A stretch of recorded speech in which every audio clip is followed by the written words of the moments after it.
ವೀಕ್ಷಕರೇ, ಇಡೀ ಕರ್ನಾಟಕದ ಒಂದ್ ಲೆಕ್ಕ ಆದ್ರೆ ಮಂಡ್ಯ ಲೋಕಸಭಾ ಕ್ಷೇತ್ರದ ಮತ್ತೊಂದು ಲೆಕ್ಕ. ಕುಮಾರಸ್ವಾಮಿ ವರ್ಸಸ್ ಚಲುವರಾಯಸ್ವಾಮಿ ಅನ್ನುವಂತಹ ಒಂದು ದೊಡ್ಡ ವಿಷಯ ಈಗ ಚರ್ಚೆ ಆಗ್ತಾ ಇದೆ.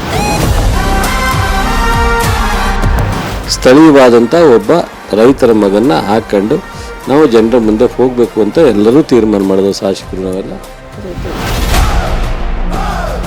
ಕುಮಾರಸ್ವಾಮಿ ಅವರ ಎಂಟ್ರಿಯಿಂದ ಇದು ಬಹಳ ಟಫ್ ಆಯ್ತು ಅಂತ ಅನಿಸ್ತಾ ಇಲ್ವಾ? Let us be fair. ನಮ್ಮ ಮಂಡ್ಯದವರು ಬಹಳ ಸೂಕ್ಷ್ಮ, ಯಾವ್ಯಾವ ಸಂದರ್ಭದಲ್ಲಿ ಏನು ತೀರ್ಮಾನ ತಗೋಬೇಕು ಅಷ್ಟು ಬುದ್ಧಿವಂತರು ಇದ್ದಾರೆ. ಚಲುವರಾಯಸ್ವಾಮಿ ಅವರು ಸ್ಟಾರ್ ಚಂದ್ರ ಅವ್ರನ್ನ ಕರ್ಕೊಂಡು ಬಂದಿದ್ದಾರೆ ಅಂತ ಹೇಳ್ತಾ ಇದ್ದಾರೆ. ಸ್ಟಾರ್ ಚಂದ್ರ ಅವ್ರಿಗೆ ಯಾಕೆ ಓಟ್ ಹಾಕ್ಬೇಕು? ವೆಂಕಟರಾಮಣ್ಣಗೌಡನ್ನು ಜೊತೆಲಿ MP ಮಾಡ್ಕೊಂಡು ಕೆಲಸ ಮಾಡೋದನ್ನು ಇಷ್ಟಪಡ್ತಾರೋ ಜನ ತೀರ್ಮಾನ ಮಾಡ್ತಾರೆ.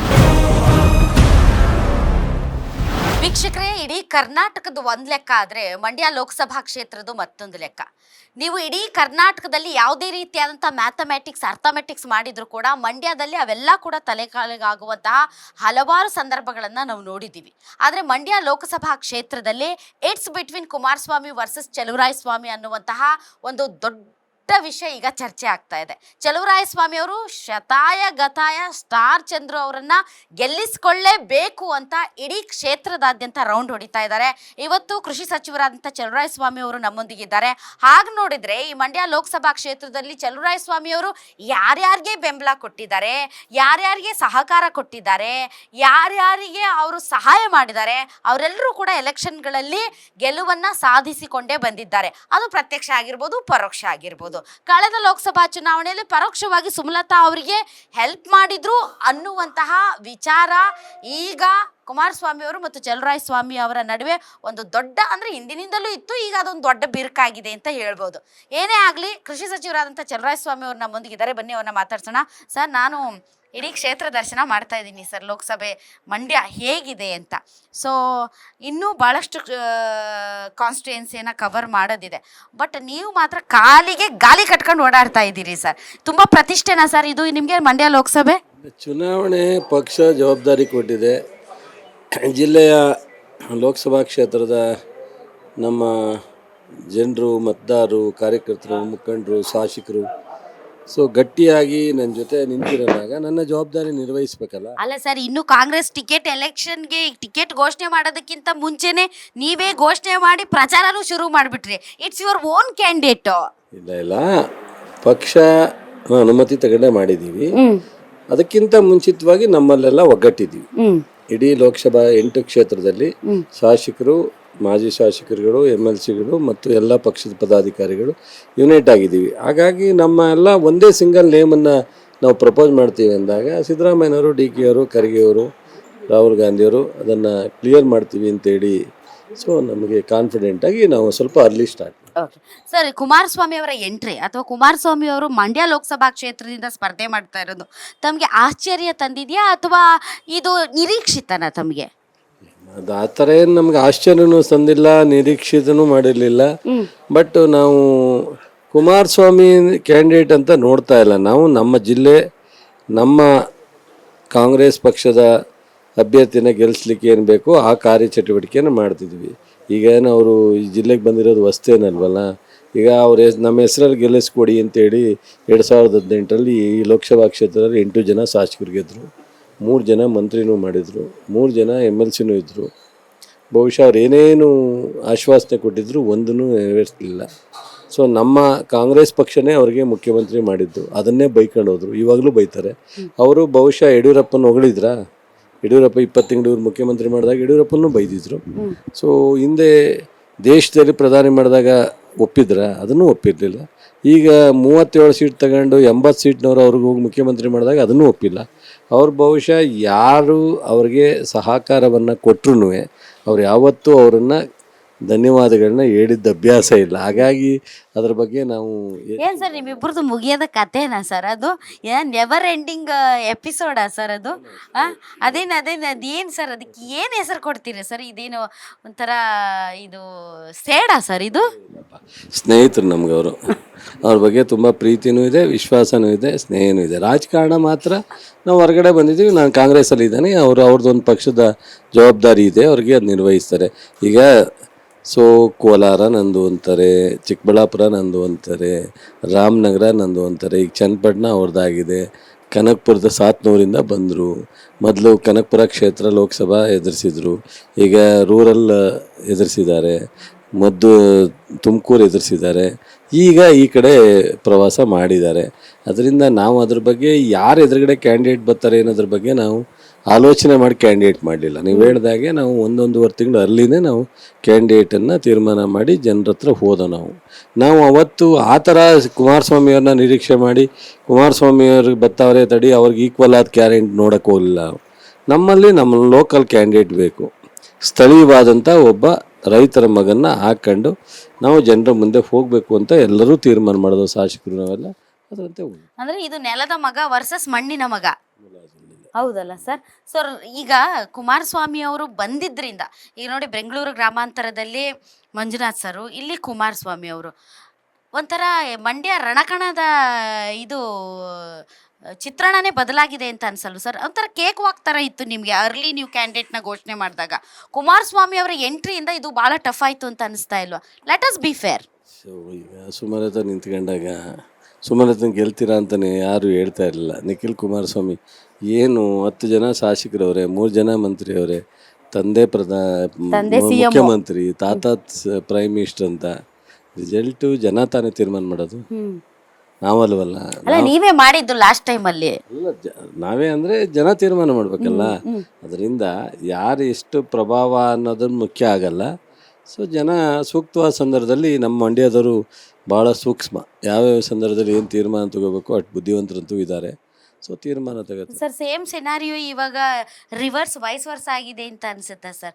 ತಾವು ಹೇಳಿದಾಗೆ 7 ಜನ ಮಿನಿಸ್ಟರ್ಸ್, 7 ಜನ MLA ಗಳು, ಮಿನಿಸ್ಟರ್ಸು 3 ಜನ, ತಂದೆ CM, ತಾತ ಮಾಜಿ ಪ್ರಧಾನಿ, ಇಷ್ಟೆಲ್ಲ ಇರುವಂತಹ ಸಂದರ್ಭ ಈಗ ನಿಮಗೆ ಒದಗಿ ಬಂದಿದೆ ಅಂತ ಅನ್ಸುತ್ತೆ. ಜಸ್ಟ್ ರಿವರ್ಸ್ ಆಗಿದೆ ಅಂತ ಅನಿಸ್ತಾ ಇದೆ.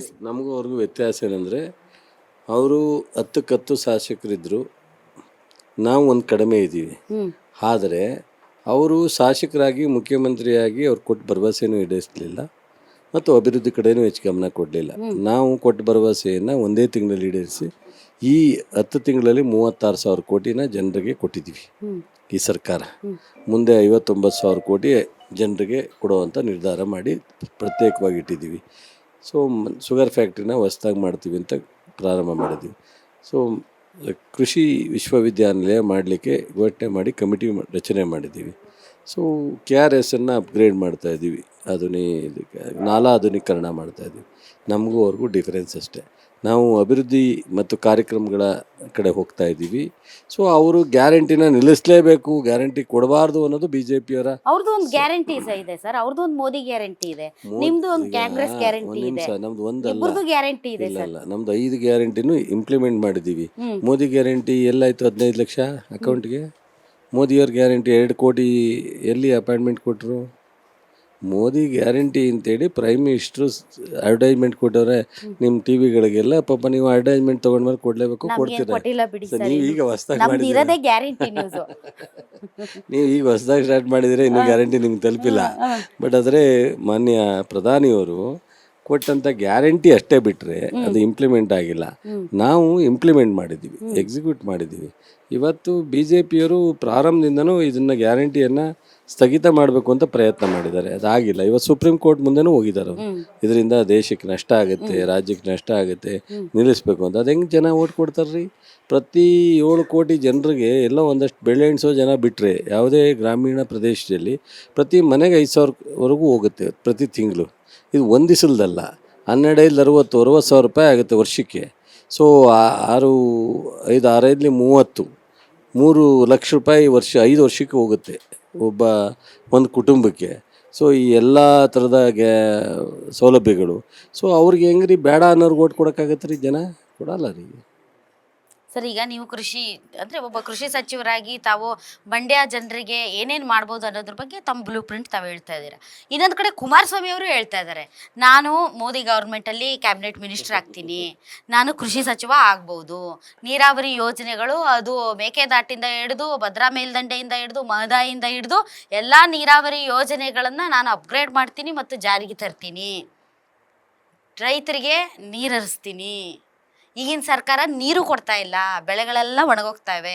ನಾನು ಬಂದರೆ ಮಂಡ್ಯ ಜನರಿಗೆ ಏನು ಬೇಕೋ ಅದು ಕೊಡ್ತೀನಿ, ಮೋದಿಯವ್ರ ಜೊತೆ ಮಾತಾಡಿ ಎಲ್ಲ ಯೋಜನೆಗಳನ್ನು ತಗೊಂಡು ಬರ್ತೀನಿ ಅಂತ. ಈಗ 10 ತಿಂಗಳು ಇದ್ರಲ್ಲ ಮೋದಿ ಜೊತೆಲಿ, ಅಲಯನ್ಸ್ ಮಾಡ್ಕೊಂಡೆ 6-7 ತಿಂಗಳಾಯ್ತಲ್ಲ, ಯಾಕೆ ಕೊಡ್ಲಿಲ್ವಂತೆ? ನಾವು ಬೇಡ ಅಂದಿದ್ವಾ? ಜನಕ್ಕೆ ಒಳ್ಳೇದಾಗದೆ ಬೇಕಿದ್ದಲ್ಲ. ಇದನ್ನ ಮೇಕೆದಾಟನ್ನ ಮಂಜೂರು ಮಾಡ್ಕೊಂಬಂದ್ಬಿಡ್ಬೋದಾಯ್ತು. ನಾವು ರೆಡಿ ಇದ್ದೋ. ಅಲ್ಲ ನೀವೇ ಅಲ್ವಾ ಸರ್ ಪಾದಯಾತ್ರೆ ಮಾಡ್ಬಿಟ್ಟು ಒಂದು ವಾರದಲ್ಲಿ ತರ್ತೀವಿ ಅಂತ ಪಾದಯಾತ್ರೆ ಮಾಡಿ ನಾವು ರೆಡಿ ಇದ್ದೀವಿ, ನಮ್ಮ ಪ್ರಪೋಸಲ್ ಕೊಟ್ಟಿದ್ದೀವಿ. ಈಗ ಅವರು ಮೋದಿ ಹತ್ರ ಬರ್ಸ್ಕೊಂಬತ್ತೀವಿ ಅಂತ ಹೇಳಿದ್ರು ಅಂದ್ರಲ್ಲ, ಬರ್ಸ್ಕೊಂಬಂದ್ಬಿಟ್ಟಿದ್ರೆ ನಾವು ಇಲ್ಲಿ ಎಕ್ಸಿಕ್ಯೂಟ್ ಮಾಡಿಬಿಡ್ತಿದ್ದೋ. ಅವಾಗ ಅಟ್ಲೀಸ್ಟ್ ಅವ್ರಿಗೂ ನಮಗೂ ಇಬ್ಬರಿಗೂ ಅರ್ಹದಾಗ್ಬಿಡೋದು. ಅವರು ಅಲ್ಲಿ ಅಪ್ರೂವ್ ಮಾಡಿಸ್ಕೊಂಬಂದ್ರು, ಇಲ್ಲಿ ನಾವು ಸ್ಟಾರ್ಟ್ ಮಾಡ್ದೋ ಅನ್ನಂಗೆ ಆಗೋದು. ಅವ್ರಿಗೂ ಆ ಕ್ರೆಡಿಟ್ ಸೇರೋದು ಅಲ್ವಾ? ಮತ್ತು ಮಂತ್ರಿ, ಯಾವ ಮಂತ್ರಿ ಆದ್ರೆ ತಾನೇ ರಾಜ್ಯ ಸರ್ಕಾರ ಬಿಟ್ಟು ಏನಾದ್ರು ಅಭಿವೃದ್ಧಿ ಮಾಡ್ಲಿಕ್ಕಾಗತ್ತಾ? ಪ್ರತ್ಯೇಕವಾಗಿ ಇಲ್ಲೊಂದು ಸರ್ಕಾರ ರಚನೆ ಮಾಡ್ಲಿಕ್ಕಾಗತ್ತಾ? ಕೇಂದ್ರದ ಯೂನಿಟನ್ನು ಯಾವುದೇ ಸರ್ಕಾರ ಕೇಂದ್ರದಲ್ಲಿದ್ದರೂ ಯಾವುದೇ ಒಬ್ಬ ಮಂತ್ರಿ ಇದ್ರೂ ರಾಜ್ಯ ಸರ್ಕಾರದ ಮೂಲಕನೇ ಅಭಿವೃದ್ಧಿಯನ್ನು ಮಾಡಬೇಕಾಗತ್ತೆ. ಈಗ ನನ್ನ ಇಲಾಖೆಯಲ್ಲಿ ನಾನು ಕೃಷಿ ಇಲಾಖೆ ಇದ್ದೀನಿ. ಕೆಲವು ಯೋಜನೆ ನಾವು ನೇರವಾಗಿ ರಾಜ್ಯ ಮಟ್ಟದ ಯೋಜನೆಗಳಿರ್ತವೆ, ಕೆಲವು ರಾಷ್ಟ್ರದ ಪುರಸ್ಕೃತ ಯೋಜನೆಗಳಿರ್ತವೆ. ಅವ್ರು 60% ನಾವು 60% ಅವ್ರ ಪಾರ್ಟಿನ ಕೊಡ್ತಾರೆ. ಅದು ನಮ್ಮ ಸರ್ಕಾರ ಕೊಡಬೇಕು, ನಾವು ಇಂಪ್ಲಿಮೆಂಟ್ ಮಾಡಬೇಕು. ನಾವು 40% ಕೊಡದೇ ಇರೋದು ಇಂಪ್ಲಿಮೆಂಟ್ ಆಗಲ್ಲ, ಅಥವಾ ನಾವು 60% ಕೊಡದೇ ಇರೋದು ಇಂಪ್ಲಿಮೆಂಟ್ ಆಗಲ್ಲ, ನಾವೇ ಮಾಡಬೇಕು. ಅದರಿಂದ ಅವ್ರು ಪ್ರತ್ಯೇಕವಾಗಿ ವಿಶೇಷವಾಗಿ ಇದೆಲ್ಲ ಮಾಡಲಿಕ್ಕೆ ಸಾಧ್ಯ ಆಗಲ್ಲ. ಸೊ ಎಂ ಕೃಷ್ಣ ಅವರು ಕೇಂದ್ರ ಮಂತ್ರಿ ಆಗಿದ್ದರು, ಈಗ ಪ್ರಹ್ಲಾದ್ ಜೋಶಿ ಅವರಿದ್ದಾರೆ, ಶೋಭಾ ಕರಂದ್ಲಾಲ್ ಕೂಬಾ ಅವರಿದ್ದಾರೆ, ಬೇಕಾದಷ್ಟು ಜನ ಕೇಂದ್ರದ ಮಂತ್ರಿ ಇದ್ದಾರೆ. ಅವರೆಲ್ಲ ಹಂಗಾದ್ರೆ ಇವ್ರ ತರ ಆಗ್ಬಿಟ್ಟಿದ್ರೆ ಏನೇನೋ ಮಾಡ್ಬಿಡೋರು. ಅಲ್ಲ ಮೋದಿ ಅವರ ಎದುರುಗಡೆ ಗಟ್ಟಿಯಾಗಿ ನಿಂತ್ಕೊಂಡು ಮಾತಾಡೋಂತ ಶಕ್ತಿ ಇಲ್ಲ, ಅವರೆಲ್ಲ ಗಟ್ಟಿ ಇಲ್ಲ, ಗೊತ್ತಿಲ್ಲ. ರಾಜ್ಯದ ಜನ ಹೇಳ್ತಾ ಇದಾರಲ್ಲ ಸರ್, ಅವ್ರು ಗಟ್ಟಿ ಇಲ್ಲ. ದೇವೇಗೌಡರು ಪ್ರಧಾನಿಯಾಗಿದ್ದಾಗಲೇ ಇವೆಲ್ಲ ಆಗದೇ ಇರೋದು, ನೀರಾವರಿ ಯೋಜನೆಗಳನ್ನ ಕೇಂದ್ರದಿಂದ ಮತ್ತು ಸುಪ್ರೀಂ ಕೋರ್ಟಿಂದ, ಟ್ರಿಬ್ಯುನಲ್ನಿಂದ ಅನೇಕ ಸಮಸ್ಯೆನ ಎದುರಿಸ್ತಾ ಇದ್ದೀವಿ. ದೇವೇಗೌಡರಿಗಿಂತ ನಾವು ನಾಯಕರು ಅಂತ ಕುಮಾರಸ್ವಾಮಿ ಆಗಲಿ, ನಾನಾಗಲಿ, ಇನ್ನೊಬ್ಬರಲ್ಲಿ ಹೇಳೋಕ್ಕಾಗುತ್ತಾ? ದೇವೇಗೌಡರು ಪ್ರಧಾನಿಯಾಗಿ 11 ತಿಂಗಳು ಸಹಿ ಮಾಡೋವಂಥ ಸಂದರ್ಭದಲ್ಲೇ ಅನೇಕ ಕಾರಣಗಳಿದ್ದಾವೆ. ನಾನು ಅವರನ್ನು ದೂರಕ್ಕೆ ಹೋಗಲ್ಲ. ಟೆಕ್ನಿಕಲ್ ಪ್ರಾಬ್ಲಮ್ ಇದ್ದಾವೆ. ಸರ್ಕಾರದ ಮಧ್ಯದಲ್ಲಿ ಅಷ್ಟು ಸುಲಭವಾಗಿ ಏಕಾಏಕಿ ಒಕ್ಕೂಟದ ವ್ಯವಸ್ಥೆಯಲ್ಲಿ ತೀರ್ಮಾನ ತಗೊಳಕ್ಕಾಗಲ್ಲ, ಅದಾಗಿಲ್ಲ. ಈಗ ಅದನ್ನೆಲ್ಲ ಚುನಾವಣೆಗೋಸ್ಕರ ಹೇಳ್ತಾರೆ. ಇಲ್ಲಿ ರಾಜ್ಯದಲ್ಲಿ ಮುಖ್ಯಮಂತ್ರಿ ಆದಾಗ ಹೇಳಿದ್ರಲ್ಲ, ಅದನ್ನೇ ಮಾಡೋಕ್ಕಾಗಿಲ್ವಲ್ಲ. ಅದೇನೋ 8,000 ಕೋಟಿ ಅದೇನೋ ಚರ್ಚೆ ಆಯ್ತಾ ಅದಂತೆ, 8,000 ಕೋಟಿ ಅಂತ. ಅಲ್ಲ ಗೆಲ್ಲಿಸ್ಲಿಲ್ವಲ್ಲ ಸರ್ ಪಾಪ. ನಿಮಿಷ, ನಮ್ಮ ಮಗನ್ನ ಗೆಲ್ಸಿದ್ರೆ ಕೊಡವ್ರೇನೋ. ಇಲ್ಲ ನಮ್ಮ ಮೀಡಿಯಾದವರು ದಯಮಾಡಿ ತಪ್ಪು ತಿಳ್ಕೊಬೇಡಿ. ನಿಮ್ಗೆ ಆದಂಥ ಒಂದು ಸ್ಟ್ರಾಂಗ್ ಒಂದು ಪೊಸಿಷನ್ ಇದೆ ಡೆಮಾಕ್ರಸಿನಲ್ಲಿ. ಅವ್ರು ಬಾಯಲ್ಲಿ ಹೇಳಿದ್ನೇ ಹಾಕೊಂಡು ಹೊಡೆದ್ಬಿಟ್ರೆ, ಅವರು ಇಲ್ಲ ಅಸೆಂಬ್ಲಿಲಿ ಪ್ರೆಸೆಂಟ್ ಮಾಡಿಲ್ಲ, ಇಲ್ಲ ಕ್ಯಾಬಿನೆಟಲ್ಲಿ ಮೂವ್ ಆಗಿಲ್ಲ, ವಿಶೇಷ ಪ್ಯಾಕೇಜ್ ಅಂತ ಕೊಟ್ಟಿಲ್ಲ, ಇಲ್ಲ ಅಸೆಂಬ್ಲಿಲಿ ಘೋಷಣೆ ಮಾಡದೇ ಇರೋದು, ಕ್ಯಾಬಿನೆಟಲ್ಲಿ ಹೇಳದೇ ಇರತಕ್ಕಂಥದ್ದು, ಅಥವಾ ಇಲಾಖೆನಲ್ಲಿ ಯಾವುದನ್ನು ಇದು ಮಾಡದೇ ಇರತಕ್ಕಂಥದ್ದು ಯಾವ ರೀತಿ ಸಾಧ್ಯ? ಅದು ಎಲ್ಲೂ ಅವ್ರದ್ದು ಪ್ರಸ್ತಾವನೆ ಆಗಿಲ್ಲ, ಪ್ರಸ್ತಾಪನೂ ಆಗಿಲ್ಲ. ಇಡೀ ಅವರು ಮುಖ್ಯಮಂತ್ರಿ ಆದಂಥ 14 ತಿಂಗಳಲ್ಲಿ ಮಂಡ್ಯಕ್ಕೆ ವಿಶೇಷ ಅನುದಾನ 8,000 ಕೋಟಿ ಅನ್ನೋದು ಎಲ್ಲೂ ಸರ್ಕಾರದ ಕಡತದಲ್ಲಿ ಇಲ್ಲ. ಅದನ್ನು ಎಲ್ಲೋ ಒಂದು ಕಡೆ ಭಾಷಣದಲ್ಲಿ ಹೇಳಿದ್ರು, ನಾನು ಮುಂದೆ ಮಾಡ್ತೀನಿ ಅಂತ. ನಾನು ಮುಂದೆ 1,000 ಕೋಟಿ, 15,000 ಕೋಟಿ, 1,00,000 ಕೋಟಿ ಅಂತ ಹೇಳೋದಲ್ಲ ಮುಖ್ಯ. ಏನು ಈಗ ನಾವು ಶುಗರ್ ಫ್ಯಾಕ್ಟ್ರಿ ಘೋಷಣೆ ಮಾಡಿದ್ವಿ ಬಜೆಟಲ್ಲಿ, ಆ ಥರ ಅವ್ರು ಬಜೆಟಲ್ಲಿ ಘೋಷಣೆ ಮಾಡಿದರೆ ಅದು ಅಧಿಕೃತ. ಸೊ ನಾವು ಯೂನಿವರ್ಸಿಟಿ ಘೋಷಣೆ ಮಾಡಿದ್ದೀವಿ, ಅದು ಅಧಿಕೃತ. ಸೊ KRSಲ್ಲಿ ರಾಷ್ಟ್ರ ಮಟ್ಟದ ಪ್ರಪಂಚದ ಮಟ್ಟದ ಒಂದು ಏನು ನಾವು ಇದನ್ನು ಮಾಡ್ತಾಯಿದ್ದೀವಿ, ಯಾವುದಪ್ಪ ಅದು, ಪ್ರವಾಸೋದ್ಯಮನ, ಅದು ಬಜೆಟ್ ಘೋಷಣೆ ಕಾರ್ಯಕ್ರಮ. ಇವರು ಏನೂ ಇಲ್ಲದೆ 8,000 ಕೋಟಿ ಅಂತ ಹೇಳಿದ್ರು. 8,000 ಕೋಟಿ ಅದು ಓಡ್ತು ಒಂದಷ್ಟು. ಅದು ಹೆಂಗೆ ಓಡ್ತು ಅಂದರೆ, ನಮ್ಮೆಲ್ಲ ಮೀಡಿಯಾ ಸ್ನೇಹಿತರವರಲ್ಲ, ಅವರು ಮೀಡಿಯಾ ಇಟ್ಟಿದ್ರಲ್ಲ, ಆ ಅನುಕಂಪಕ್ಕೋ ಎಲ್ಲ ಮಾಜಿ ಮುಖ್ಯ ಸರ್. ಈಗ ರಾಜಕಾರಣಿಗಳು ಹೇಳೋದೆಲ್ಲ ನಾವು ನಿಜ ಅಂತ ನಂಬೋ ಜನ ಸರ್. ನೀವು ಸುಳ್ಳು ಭರವಸೆಗಳು ಕೊಟ್ರೆ ನಾವೇನು ಮಾಡೋಕ್ಕಾಯ್ತದೆ? ಜನರಿಗೆ ತಲುಪಿಸೋದು ನಮ್ಮ ಕೆಲಸ. ಈಗ ಸರ್, ಈಗ ಸ್ಟಾರ್ ಚಂದ್ರು ಅವರು ಬೇಸಿಕಲಿ ನಾನು ಭಾಳಷ್ಟು ಜನರ ಹತ್ರ ಮಾತಾಡಿಸಿದಾಗ ಅವ್ರ ಬಗ್ಗೆ ಇನ್ನೂ ಜಾಸ್ತಿ ಪರಿಚಯ ಇಲ್ಲ. ನಮ್ಗೆ ಚಲರಾಯ ಸ್ವಾಮಿ ಅವ್ರಿಗೆ ಗೊತ್ತು. ಚಲರಾಯ ಸ್ವಾಮಿ ಅವರು ಸ್ಟಾರ್ ಚಂದ್ರು ಅವ್ರನ್ನ ಕರ್ಕೊಂಡು ಬಂದಿದ್ದಾರೆ ಅಂತ ಹೇಳ್ತಾ ಇದ್ದಾರೆ. ಸ್ಟಾರ್ ಚಂದ್ರು ಅವ್ರಿಗೆ ಯಾಕೆ ಓಟ್ ಹಾಕ್ಬೇಕು? ಸ್ಟಾರ್ ಚಂದ್ರು ಅವರು ಚಲುವರಾಯ ಸ್ವಾಮಿ ಕೆಲಸ ಮಾಡ್ತಾರಲ್ಲ ಈ ಜಿಲ್ಲೆಯಲ್ಲಿ, ನರೇಂದ್ರ ಸ್ವಾಮಿ ಮಾಡ್ತಾರಲ್ಲ, ನಮ್ಮ ಶಾಸಕರೆಲ್ಲ ಮಾಡ್ತಾರಲ್ಲ, ಅವರು ನಮ್ಮ ಜೊತೆನಲ್ಲಿ ಕೆಲಸ ಮಾಡಿ. ಈಗ ಹೊಸದಾಗಿ ನಾನು ಎಂಟ್ರಿ ಆದಾಗ 99ರಲ್ಲಿ ನನಗೆ ಹೆಂಗೆ ಗೊತ್ತಿದ್ದು ಜಿಲ್ಲೆಯಲ್ಲಿ, ನಾನು MP ನಿಂತ್ಕೊಂಡಾಗ ನನಗೆ ಹೆಂಗೆ ಗೊತ್ತಿದ್ದು ಜಿಲ್ಲೆಯಲ್ಲಿ, ಯಾರಾದರೂ ಒಬ್ಬರು ಹೊಸಬರು ಬಂದ ತಕ್ಷಣವೇ ಅವ್ರು ಬಂದ ಮೇಲೆ ಅವರ ನಿಜವಾದಂಥ ಶಕ್ತಿ, ವ್ಯಕ್ತಿತ್ವ, ಅವರ ಕಮಿಟ್ಮೆಂಟು, ಜಿಲ್ಲೆ ಬಗ್ಗೆ ಇರ್ತಕ್ಕಂಥ ಆಸಕ್ತಿ ಗೊತ್ತಾಗೋದು. ಸೊ ಈಗ ಬೇರೆಯವ್ರದ್ದೆಲ್ಲ ಗೊತ್ತಾಗಿ ಓ ಇವ್ರದ್ದು ಇಷ್ಟೇ ಬಿಡಪ್ಪ ಅನ್ನೋ ಪ್ರಶ್ನೆಗೆ ಹೋಗಿರ್ತಾರೆ. ಹೊಸಬರಿಗೆ ಒಂದು ಅವಕಾಶ ಸಿಕ್ಕಿದ್ರೆ ಕೆಲಸ. ಅವರು ಒಬ್ಬ ಉದ್ಯಮಿಯಾಗಿ ಈ ರಾಜ್ಯದಲ್ಲಿ ಹೊರಗಡೆ ರಾಜ್ಯದಲ್ಲೂ ಒಂದು ಮಟ್ಟಕ್ಕೆ ಹೋಗಿದ್ದಾರೆ. ಅವರ ಮಗ ಮಗಳು ಇಬ್ಬರೂ ಅದನ್ನು ಪೂರ್ಣ ವಹಿಸ್ಕೊಂಡಿದ್ದಾರೆ. ಇವರು ಇಲ್ಲಿವರೆಗೆ ಏನು ಸಾರ್ವಜನಿಕ ಸೇವೆಯಲ್ಲಿ ತೊಡಗಿಸ್ಕೊಂಡಿದ್ರು, ಸ್ಕೂಲ್ ಕಟ್ಟೋದು ಅಥವಾ ಮಕ್ಕಳಿಗೆ ಓದಿಸೋದು ಅಥವಾ ಹೆಲ್ತ್ ವಿಚಾರದಲ್ಲೋ ದೇವಸ್ಥಾನ ಕಟ್ಟೋಕ್ಕೋ ಸಹಾಯ ಮಾಡ್ತಿದ್ರು. ಈಗ ಸಂಪೂರ್ಣವಾಗಿ ನಾನು ನನ್ನದೇ ಆದಂಥ ಸಾರ್ವಜನಿಕ ಸೇವೆ ಮಾಡಬೇಕು ಅಂತ ನಮ್ಮ ಜೊತೆಯಲ್ಲಿ ಸಕ್ರಿಯವಾಗಿ ತೊಡಗಿಸ್ಕೊಂಡಿದ್ದಾರೆ ಅವರು. ನಾವು ಇವತ್ತೇನಿದ್ದೀವಿ ಎಲ್ಲರೂ ಸೇರಿ ಒಟ್ಟಿಗೆ ಮಾಡ್ತೀವಿ. ಸೊ ಇವತ್ತು ತೇಜಸ್ವಿನಿ ಇವನು ನಮ್ಮ ಬೆಂಗಳೂರು ಸೌತ್ ಯಾರು ತೇಜಸ್ವಿ ಸೂರ್ಯ ಅವರು ಹೊಸದಾಗಿ ಬಂದಿದ್ದು. ಪಕ್ಷ ಮತ್ತು ಸ್ಥಳೀಯ ನಾಯಕರು ನೋಡಿ ಅವರಿಗೆ ಕೊಟ್ಟರು. ಅವ್ರಿಗೆ ಕೆಲಸ ನಿಮ್ ಮುಖ ನೋಡಿ ಅವ್ರಿಗೆ ಓಟ್ ಹಾಕ್ಬೇಕು. ಜೊತೆಗೆ ಎಲ್ಲ ಶಾಸಕರಿದ್ದಾರೆ, ಪಕ್ಷ ಇದೆ, ಕಾರ್ಯಕರ್ತರಿದ್ದಾರೆ. ಅವರು ಸಹ ಈಗಾಗಲೇ 3 ತಿಂಗಳಿಂದ ಪ್ರತಿ ಪಂಚಾಯತಿಗೆ ಹೋಗಿದ್ದಾರೆ. ಅದರಿಂದ ಸಾಕು. ಹೊಸಬರೇನಲ್ಲ ಅವರು, ನಮ್ಮ ಜಿಲ್ಲೆಯವರೇ, ಇಲ್ಲೇ ಒಡನಾಟ ಮಾಡಿರೋರು, ಇಲ್ಲೇ ಜನರ ಓಡಾಟ ಮಧ್ಯದಲ್ಲಿ ಬೆಳೆದಿರ್ತಕ್ಕಂಥವ್ರು. ಖಂಡಿತ ಸೊ ಹೇಳ್ಬೋದು ಒಬ್ಬಿಬ್ಬರು ಇನ್ನೂ ಸ್ವಲ್ಪ ಪರಿಚಯ ಅಂತ. ಪರಿಚಯ ಬಂದ ಮೇಲೆ ತಾನೇ ಆಗೋದು. ಈಗ ಒಂದು ಮಗನಿಗೆ ಸೊಸೆ ತತ್ತೀವಿ, ತಂದ ತಕ್ಷಣವೇ ಎಲ್ರಿಗೂ ಪರಿಚಯ ಆದಾರ? ಬಂದ ಮೇಲೆ 4 ದಿವಸ ಆದಮೇಲೆ ಸೊಸೆ ಪರಿಚಯ ಆಗೋದು ಮನೆಯಲ್ಲಿ. ಹಾಗೆ ಪರಿಚಯ ಆಗುತ್ತೆ ಸರ್. ಈಗ ಕುಮಾರಸ್ವಾಮಿ ಅವ್ರದ್ದು ನಿಮ್ದು ಲಿಟ್ರಲಿ ದಿನ ಬೆಳಗಾದ್ರೆ ಫೈಟ್ ನಡೀತಾ ಇದೆ ಸರ್. ನೀವು ಪರ್ಯಾಯ ಮಠ ಕಟ್ಟಕ್ಕೆ ಹೋಗಿಲ್ವಾ? ನೀವು ಚುನಾವಣೆ ಬಂದಾಗ ಮಾತ್ರ ಹೋಗ್ತೀರಾ ಸ್ವಾಮೀಜಿ ಅವ್ರ ಹತ್ರ, ಸ್ವಾಮೀಜಿ ಅವ್ರು ಫೋನೇ ಟ್ಯಾಪ್ ಮಾಡಿಬಿಟ್ರಿ. ಈ ಥರದ್ದು ಪರ್ಸ್ನಲ್ ಅಟ್ಯಾಕ್ ನಿಮ್ಮ ಮಧ್ಯೆ ಅವ್ರ ಮಧ್ಯೆ ನಡೀತಾ ಇದೆ ಸರ್. ನಿಜಕ್ಕೂ ಫೋನ್ ಟ್ಯಾಪ್ ಮಾಡಿದ್ರಾ? ಅದೆಲ್ಲ ನೆನ್ನೆನೆ ಮುಗಿಸ್ಬಿಟ್ಟಿದ್ವಿ. ಮತ್ತೆ ನಿಮ್ಮ ಮೀಡಿಯಾದವ್ರು ಕೇಳಿದ್ರು, ನಾನು ಹೇಳಿದೆ ಪದೇ ಪದೇ ನಮ್ಮ ಮಠವನ್ನ ರಾಜಕೀಯಕ್ಕೆ ತರ್ತಕ್ಕಂಥದ್ದು ನನಗೂ ಇಷ್ಟ ಇಲ್ಲ. ನನಗೆ ಕೇಳಿದಾಗ ಹೇಳ್ದಲೇ ಇರ್ಲಿಕ್ಕಾಗಲಿಲ್ಲ, ಹೇಳ್ಬಿಟ್ಟಿದ್ದೀವಿ. ಮತ್ತೆ ಅದನ್ನು ಈಗ ಟೆಕ್ನಿಕಲಿ ನಿಮ್ಗೆ ಗೊತ್ತು ಯಾರು ಏನು ಮಾಡಿದ್ರು, ಯಾರು ಯಾರ ಹತ್ರ ಹೋಗ್ತಾರೆ ಅಂತ. ನಮ್ಮ ಮಠಗಳು JSS ಮಠ ಆಗಲಿ, ಸಿದ್ಧಗಂಗೆ ಆಗಲಿ, ಚುಂಚನಗಿರಿ ಆಗಲಿ ರಾಜಕೀಯಕ್ಕೆ ಯಾವತ್ತೂ ಪ್ರವೇಶ ಮಾಡಲ್ಲ. ನಾವು ಹೋದಾಗ್ಲೂ ನಮ್ಮ ಆಶೀರ್ವಾದ ಮಾಡ್ತಾರೆ, ಅವ್ರಿಗೆ ಹೋದಾಗಲೂ ಅವ್ರಿಗೆ ಆಶೀರ್ವಾದ ಮಾಡ್ತಾರೆ. ಯಾರಿಗೆ ಆಶೀರ್ವಾದ ತಲುಪಬೇಕು ಅವ್ರಿಗೆ ತಲುಪುತ್ತೆ. ಸೊ ನಮ್ಮ ಸ್ವಾಮೀಜಿಗಳು ರಾಜಕಾರಣವನ್ನು ಬೆರೆಸ್ತಕ್ಕಂಥದ್ದು ಯಾವತ್ತೂ ಮಾಡಿಲ್ಲ. ಬಟ್ ಜಾತಿ ಅಂತೂ ಚರ್ಚೆ ಆಗ್ತಾ ಇದೆ ಸರ್. ಈಗ ಒಕ್ಕಲಿಗರ ವಿಚಾರದಲ್ಲಿ ಸಿಕ್ಕಾಪಟ್ಟೆ ಚರ್ಚೆ ಆಗ್ತಾ ಇದೆ.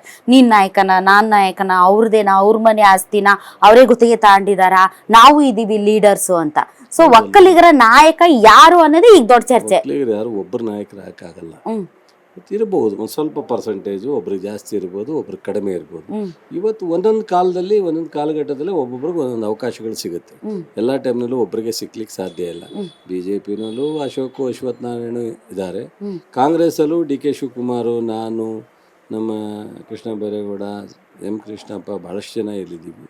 ಸೊ JDS ಅಲ್ಲಿ ಏನೋ ಅವ್ರದ್ದು ಒಂದೇ ಫ್ಯಾಮಿಲಿ ಅಲ್ಲ, ಅದರಿಂದ ಏನು ಅದ್ರ ಬಗ್ಗೆ ಹೆಚ್ಚು ಮಾತಾಡೋ ಅವಶ್ಯಕತೆ ಏನಿಲ್ಲ. ಸೊ ಈಗ ಕ್ಯಾಂಡಿಡೇಟ್ 3 ಕ್ಯಾಂಡಿಡೇಟ್ ಅಂದ್ರೆ ಅವರೇ ಅಲ್ಲ, 3ರಿಂದ ಒಂದೇ ಕ್ಯಾಂಡಿಡೇಟ್ ಅಂತ ಕನ್ಸಿಡರ್ ಮಾಡಬಹುದು. ಒಕ್ಕಲಿಗರಿಗೆ ಅವರು ಒಬ್ಬ ಮಗ, ಒಬ್ಬ ತಂದೆ, ಒಬ್ಬ ಭಾವ, 3 ಜನ ಒಕ್ಕಲಿಗರು, 3 ಜನ ಒಂದೇ ಫ್ಯಾಮಿಲಿ ಅಂದ್ರೆ ಒಂದೇ ಕ್ಯಾಂಡಿಡೇಟ್ ಇದ್ದಂಗೆ. ಅವ್ರದ್ದು ಒಂದೇ ಮನೆಯಿಂದ ರೆಪ್ರೆಸೆಂಟೇಷನ್. ಸೊ ಅದು ಬಿಟ್ಟರೆ BJP ಅವರು 2 ರೆಪ್ರೆಸೆಂಟೇಷನ್ ಕೊಟ್ಟಿದ್ದಾರೆ. ಶೋಭಾ ಅವರು ಕೊಟ್ಟಿದ್ದಾರೆ, ಪ್ಲಸ್ ಡಾಕ್ಟರ್ ಸುಧಾಕರ್ ಕೊಟ್ಟಿದ್ದಾರೆ. ನಾವು 8 ಫ್ಯಾಮಿಲಿ ಕೊಟ್ಟಿದ್ದೀವಿ. ಸೊ ಪುಡ್ಸಾಮ್ಗೌಡನ ಮೊಮ್ಮಗನಿಗೆ ಹಾಸನದಲ್ಲಿ ಕೊಟ್ಟಿದ್ದೀವಿ. ಇಲ್ಲಿ ಒಬ್ಬ ಸಾಮಾನ್ಯ ರೈತನ ಮಗನಿಗೆ ಸ್ಟಾರ್ ಚಂದ್ರಿಗೆ ವೆಂಕಟರಮಣೇಗೌಡರು ಕೊಟ್ಟಿದ್ದೀವಿ. 4ನೇ ಬಾರಿಗೆ ಗೆದ್ದಿರ್ತಕ್ಕಂಥ DK ಸುರೇಶ್ ಅವರಿಗೆ ಕೊಟ್ಟಿದ್ದೀವಿ. ಅಲ್ಲಿಂದ ಬಂದರೆ ರಾಜೀವ್ ಗೌಡ ಒಬ್ಬ ಸೈಂಟಿಸ್ಟು, ಒಬ್ಬ ತುಂಬ ವಿಶೇಷವಾದಂಥ ತಜ್ಞ, ಅವರಿಗೆ ನಾವು ಅಲ್ಲಿ ಕೊಟ್ಟಿದ್ದೀವಿ.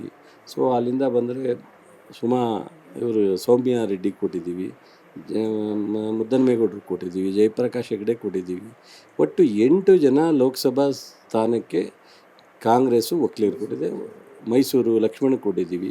ಇಷ್ಟೆಲ್ಲ ಕೊಟ್ಟ ಮೇಲೆ ಒಕ್ಕಲಿಗರಿಗೆ ಹೆಚ್ಚು ಪ್ರಾಮುಖ್ಯತೆಯನ್ನು ಕಾಂಗ್ರೆಸ್ ಕೊಟ್ಟಿದೆಯಾ, ಜನತಾದಳ ಕೊಟ್ಟಿದೆಯಾ, BJP ಕೊಟ್ಟಿದೆಯಾ ಅಂತ ನೋಡಿದಾಗ ಒಕ್ಕಲಿಗರಿಗೆ ನಾಯಕತ್ವ ಈಗ ಮುಖ್ಯಮಂತ್ರಿ ಬಿಟ್ಟರೆ 2ನೇ ಉಪಮುಖ್ಯಮಂತ್ರಿಯಾಗಿ DK ಶಿವಕುಮಾರ್ ಕೆಲಸ ಮಾಡ್ತಾಯಿದ್ದಾರೆ. ಅವ್ರಿಗೆ ದೊಡ್ಡ ಪ್ರಭಾವಿ ಖಾತೆಯನ್ನು ಕೊಟ್ಟಿದ್ದಾರೆ, ನೀರಾವರಿ ಇಲಾಖೆ ಕೊಟ್ಟಿದ್ದಾರೆ, ಬೆಂಗಳೂರು ಅಭಿವೃದ್ಧಿ ಕೊಟ್ಟಿದ್ದಾರೆ, ನನಗೆ ಕೃಷಿ ಕೊಟ್ಟಿದ್ದಾರೆ, ಕಂದಾಯ ಕೊಟ್ಟಿದ್ದಾರೆ, ಹೈಯರ್ ಎಜುಕೇಷನ್ ಕೊಟ್ಟಿದ್ದಾರೆ. ಏನು ಕೊರತೆ ಮಾಡಿ ಕೊಟ್ಟಿಲ್ಲ ಅಂತ CM ಇದಾರಲ್ಲ, ಖಾಲಿ ಇಲ್ವಲ್ಲ? ಖಾಲಿ ಇದ್ರೆ ಖಂಡಿತ ಕೊಡ್ತಾರೆ. ಅಲ್ಲ, ಕೊಡೋಕ್ಕಿಂತ ಮುಂಚೆ ಖಾಲಿ ಇತ್ತಲ್ಲ, ನನಗೊಂದು ಅವಕಾಶ ಕೊಡಿ, ನನಗೊಂದು ಅವಕಾಶ ಕೊಡಿ ಅಂತ ತಾನೇ. ಖಾಲಿ ಆದ ತಕ್ಷಣ ಕೊಡ್ತಾರೆ. ಅವ್ರಿಗೆ ಆಗುತ್ತಾ ಸರ್? 5 ವರ್ಷದೊಳಗೆ 5 ವರ್ಷಕ್ಕಾಗುತ್ತೋ, 3 ವರ್ಷಕ್ಕಾಗುತ್ತೋ, 4 ವರ್ಷಕ್ಕಾಗುತ್ತೋ, ಪಕ್ಷ ತೀರ್ಮಾನ ಮಾಡುತ್ತೆ. ಒಟ್ಟು ಸಿದ್ದರಾಮಯ್ಯನವರು ಈಗ ಇದ್ದಾರೆ. ನೀವು ಒಬ್ಬ ಒಕ್ಕಲಿಗ ನಾಯಕರಾಗಿ ತಮ್ಗನ್ಸಲ್ವಾ ಸರ್ ಒಬ್ರು ಆಗ್ಬೇಕು ಅಂತ? ಯಾರು ಬೇಡ ಅಂದರು? ಆಗಲೇಬೇಕು. ಟೈಮ್ ಬಂದಾಗ ಆಗುತ್ತೆ. ಸಮಾಧಾನ ಆಗಿರ್ಬೇಕು, ಕಾಯ್ಬೇಕು. ಅಲ್ಲ ಸರ್ 5 ವರ್ಷದ ಒಳಗಡೆ ಬರುತ್ತೆ, 5 ವರ್ಷದ ಆಚೆಗೆ ಬರುತ್ತೆ ಅದನ್ನ ನಾವು ನೀವು ಡಿಸೈಡ್ ಮಾಡೋಕ್ಕಾಗಲ್ಲ. ರಾಹುಲ್ ಗಾಂಧಿಯವರು, ಮಲ್ಲಿಕಾರ್ಜುನ್ ಖರ್ಗೆ ಅವರು ಡಿಸೈಡ್ ಮಾಡ್ತಾರೆ, ಖಂಡಿತ ಮಾಡ್ತಾರೆ. ಸರ್ ಮೋದಿ ಅವ್ರು ಬರ್ತಾ ಇದ್ದಾರೆ ಎಲ್ಲಿಗೆ? ಇಲ್ಲಿಗೆ ಮಂಡ್ಯಕ್ಕ? ಹೌದು, ಒಳ್ಳೆಯದು ಬನ್ನಿ. ಅಲ್ಲ ಸರ್ ಮೋದಿ ಅವ್ರು ಬರೋದ್ರಿಂದ Modi factor, guarantee factor. Modi ಬಂದಿದ್ರಲ್ಲ 15 ಸರಿ 136 ನಾವು ಕೊಟ್ಟಾಗ. ಅಲ್ಲ ಸರ್ ಅಸೆಂಬ್ಲಿ ಏನು ಇಲ್ಲದೆ ಇರುವಂತಹ ಬಿಜೆಪಿ ಪಕ್ಷಕ್ಕೆ ವೋಟ್ ಶೇರ್ ಆದ್ರೂ ಜಾಸ್ತಿ ಮಾಡಿಸಿದ್ರಲ್ಲ ಸರ್ ಮೋದಿ ಅವರು. ಮೇಡಮ್ ಎಷ್ಟು ಸೀಟ್ ಇದ್ದಿದ್ದು? 120 ಸೀಟ್ ಇದ್ದಿದ್ದು ಅವರು ಬೊಮ್ಮಾಯಿ ಅವರು ಆಡಳಿತ ಮಾಡೋನಾಗ. 64 ಅಂದ್ರೆ ಎಷ್ಟಾಯ್ತು? 36 + 20 56 ಸೀಟ್ ಕಡಿಮೆ ಆಯ್ತು ಮೋದಿ ಅವರು ಪ್ರವಾಸ ಮಾಡಿ. ಅವ್ರು ಎಲ್ಲೂ ಪ್ರವಾಸ ಮಂಡ್ಯದಲ್ಲಿ ಮಂಡ್ಯ ಪಕ್ಕಕ್ಕೆ ಬಂದಿದ್ರು, ಇಲ್ಲೇನೆ ಚನ್ನಪಟ್ಟಣದ ಪಕ್ಕ ಗೆಜಲ್ಗೆರೆಗೆ ಬಂದಿದ್ರು. ಮಂಡ್ಯ ಬಿಟ್ಟೋಗ್ಲಿಲ್ಲ ಅವರು. ಅಮಿತ್ ಶಾ ಇಲ್ಲೇ ಬಂದಿದ್ರು. ಅಮಿತ್ ಶಾ ಏನು ಮೋದಿ ಏನು ಎಲ್ಲರೂ ಒಂದೇ. ಅಲ್ಲ ಇಬ್ರು ಒಂದೇ. ಹೌದೌದು. ಅಲ್ಲ ಸರ್ ವೋಟ್ ಪರ್ಸೆಂಟೇಜ್ ಜಾಸ್ತಿ ಆಯ್ತಲ್ಲ ಸರ್? ನಮ್ದು 2018 ನಾವು ಸೋತಾಗ್ಲೂ ಜಾಸ್ತಿ ಇತ್ತು ಪರ್ಸೆಂಟೇಜ್. ರಿಸಲ್ಟ್ ಇಲ್ವಲ್ಲ, ಪರ್ಸೆಂಟೇಜ್ ಜಾಸ್ತಿ ಇತ್ತು ನಮ್ದು, ರಿಸಲ್ಟ್ ಇಲ್ಲ. ಈಗ ಅದೇ ಅಲ್ವಾ ಸರ್ ಲೆಕ್ಕಾಚಾರ?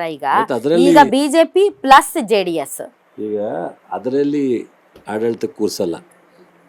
ಸೊ ವೋಟ್ ಪ್ಯಾಟ್ರನ್ ಅಲ್ಲಿ ನಮ್ಗೆ ಎಷ್ಟು ಪರ್ಸೆಂಟೇಜ್ ಬೇಕು ಅನ್ನೋದ್ರ ಮೇಲೆ ಆಡಳಿತ ಸಿಗಲ್ಲ. ನಮ್ಗೆ ನಂಬರ್ ಮೇಲೆ ವೋಟ್ ಪರ್ಸೆಂಟೇಜ್ ಎಷ್ಟು ಸೀಟ್ಸ್ ಆಗಿ ಕನ್ವರ್ಟ್ ಆಗುತ್ತೆ, that is very important. But ಈಗ ಬಿಜೆಪಿ ಪ್ಲಸ್ JDS ಒಂದ್ ಶಕ್ತಿ ಆಗೋಯ್ತಲ್ಲ ಸರ್? ಈಗ ಇತ್ತಲ್ಲ ಮೊನ್ನೆ ಕಾಂಗ್ರೆಸ್ JDS ಇತ್ತು, ಏನಾಯ್ತು ಮಂಡ್ಯದಲ್ಲಿ? ಅದ್ ನೀವೇ ಚೇಂಜ್ ಮಾಡಿಸಿ, ನೀವೇ ಅದ್ರ ಹಣೆ ಬರ ಚೇಂಜ್ ಮಾಡಿಸಿದ್ ನೀವೇ.